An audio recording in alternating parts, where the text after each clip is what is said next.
గన్నవరం మాజీ ఎమ్మెల్యే వల్లభనేని వంశీకి హైకోర్టులో ఇవాళ గట్టి ఎదురుదెబ్బ తగిలింది. గన్నవరం టీడీపీ ఆఫీస్పై దాడి కేసులో ఫిర్యాదుదారును బెదిరించిన కేసులో ఆరోపణలు ఎదుర్కొంటున్న అరెస్ట్ అయిన వంశీని పోలీసులు రిమాండ్పై 3 రోజుల క్రితం విజయవాడ జైలుకు తరలించారు. ఈ నేపథ్యంలో వంశీ దాఖలు చేసుకున్న బెయిల్ పిటిషన్పై హైకోర్టు ఇవాళ కీలక ఆదేశాలిచ్చింది. దీంతో వంశీ ప్రత్యామ్నాయాలపై దృష్టి సారించారు. గత వైసీపీ ప్రభుత్వంలో గన్నవరం టీడీపీ ఆఫీస్పై ఎమ్మెల్యే వల్లభనేని వంశీ ప్రోద్బలంతో దాడి జరిగినట్లుగా పోలీసులు గతంలోనే కేసు నమోదు చేశారు.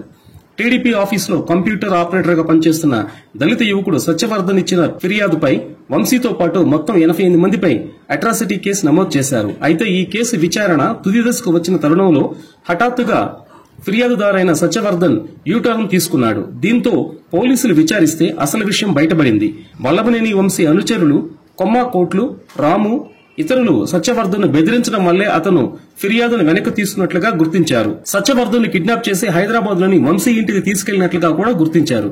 దీంతో వీరిని అరెస్టు చేశారు. వంశీని అరెస్టు చేసిన తర్వాత కోర్టులో హాజరుపరిచి రిమాండ్పై జైలుకు పంపారు. పోలీసులు అరెస్టు చేయకముందే వంశీ ముందస్తు బెయిల్ కోసం హైకోర్టును ఆశ్రయించినట్లుగా తెలిసింది.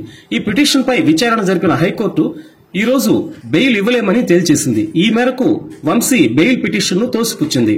మరోవైపు వంశీ తనకు జైల్లో అదనపు వసతులు కావాలంటూ దాఖలు చేసిన మరో పిటిషన్పై విజయవాడ అట్రాసిటీ కోర్టు ఇవాళ విచారణ జరపనుంది.